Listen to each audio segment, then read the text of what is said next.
Welcome into CBS Sports HQ, presented by FanDuel. It is time on this Tuesday to dive into Pete Prisco's power rankings. Second to last time, Pete, that we're going to get this season. Penultimate power rankings. There you go. But they're the ultimate power rankings. Yeah, now. The ultimate power rankings. Your top four staying the same as last week. Yeah, and that hasn't happened a whole lot. And probably will stay the same next week because we know teams lose. They're not usually not playing people. So Vikings are going to leapfrog the Lions. Oh wow! He's already given away a pick early. Hinting ahead. Yeah. Kansas City Chiefs still number one. That's a team that, like the Bills, doesn't have anything to play for this last week of the regular season. Kansas City locked into the 1 seed in the AFC. Bills locked into the 2 seed. Neither one of those teams likely to play many starters, though Josh Allen will start for the Bills to keep that consecutive streak alive. But let's start with the Kansas City Chiefs, who might have a 24-day break between meaningful games here, going back to last week, Christmas, when they locked in that 1 seed, and then the second round, the divisional round of the playoffs. Pete, is that at all a concern? Not with that group at all. I mean, some teams it might be, but not with the Chiefs. They have Andy Reid, they have Patrick Mahomes, they have Travis Kelce, guys who have been around and played a lot of football. And this group has played a ton of football over the course of the last couple of years. You know, more than most teams, more than every team, as a matter of fact. But doesn't it feel like they're hitting their stride right now and they're playing their best football of the season? They can. This is one of those groups that can just go like that.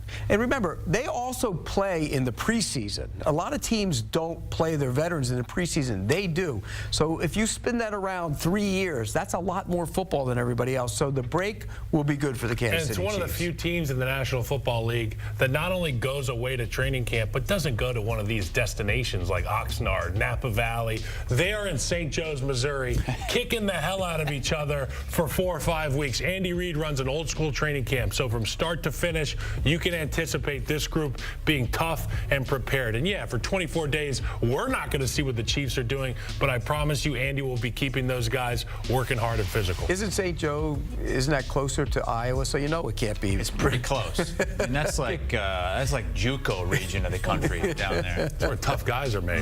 What about the Tampa Bay Buccaneers? We saw just incredible performance from Baker Mayfield in that game against the Panthers. 5 touchdowns for him. He was absolutely cooking. They're on top of the NFC South right now. They should, Pete. They should. They're hosting the Saints this last weekend. They should be able to clinch that division. And they will. And when they get into the playoffs, they are going to be a team that can make some noise. That's how good this team is. And I've been saying it all year. You know, I said it back in May. I said it in the summer when I was there. I love the makeup of the team. It's a great mix of young and old. If they had been healthy all year, this record would be a lot better than what it was. They had so many injuries on defense. And now you're starting to see guys come back. Like Cansey's starting to make a lot of plays. And it took him a while. He missed the early part of the year. Young secondary players, Tyke Smith, he's a big part of what they do. They need to get Winfield back. If Winfield comes back in the playoffs, which it sounds like he will, they can really make some noise. They're one of the most dangerous teams in the playoffs if they get in. All this talk about the Bengals being the team you don't want to see in the playoffs. Joe Burrow, don't let him in the party. Well, Baker Mayfield's knocking on the door of the party, and when he comes in, he's going to crash that whole thing because he has the opportunity to beat anybody. He has the talent to do so.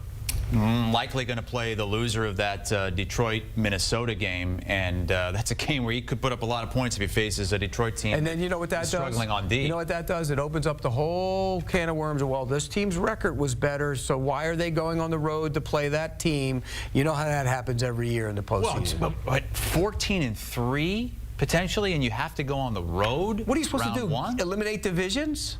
I don't know. Aren't division rivalries good? What do you think, Kyle, as a former player? I think what Pete thinks. No, honestly, if you have the best record, if you are a better football team, you shouldn't have to go on the road to play somebody that's lower than you. I disagree. And it all comes full cycle.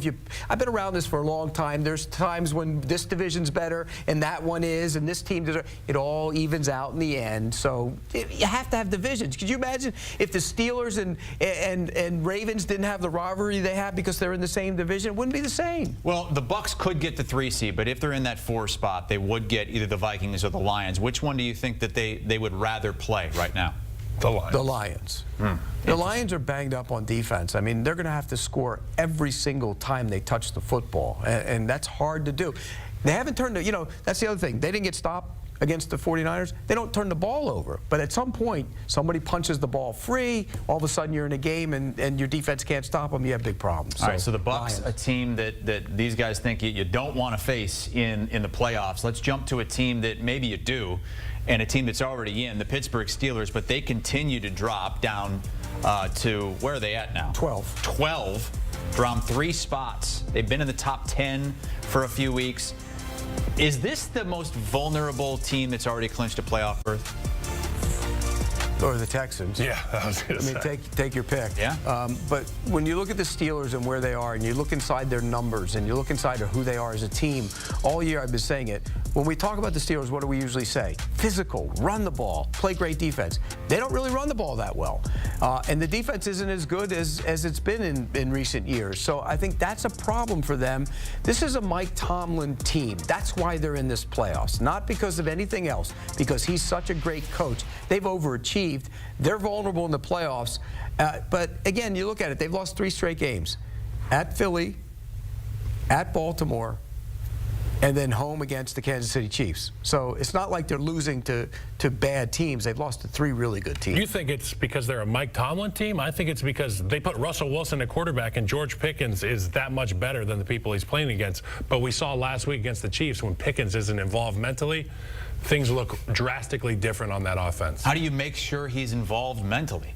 You have to pay me a lot more to figure out the answer to that question. And Russell Wilson threw a bad interception. I mean, the guy's right in the middle of the field. If he doesn't throw that interception, maybe the game's different.